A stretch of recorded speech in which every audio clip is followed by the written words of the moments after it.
फ़िरका परस्ती कोई नहीं है, ये तालीम किसी और ने दी हुई है। अब यह जब तक तुम्हें पता ना हो कि फ़िरका होता क्या है, फ़िरका परस्ती जो है ये ज़िद्द है। फ़िरका परस्ती कब ख़त्म हो जाती है? फ़िरका परस्ती आमतौर पर शादी में ख़त्म हो जाती है, दूसरा मौत, और जंग हो जाए हिंदुस्तान के साथ फ़िरके ख़त्म हो जाते हैं।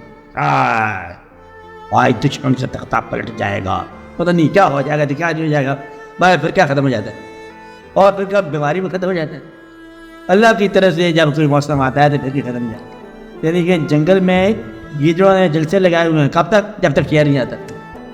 उन्हें जलसे लगाने तक, जब शेर नहीं जाए अब हम जलसे ना, मैं आप ही आ गया हूँ, अरे भाई साहब देर दाल आया, आओ बिस्मिल्लाह का, अच्छा तुम्हारे बस तैयारी कर रही, बस उसके आने में देर है देना, वरना तो बिल्कुल ही साफ हो जाएगी बात। इसी जलसा जूस करने दो बेचारों को, वो जब तक वारस नहीं आता तो हर आदमी वारस होता है हवेली का।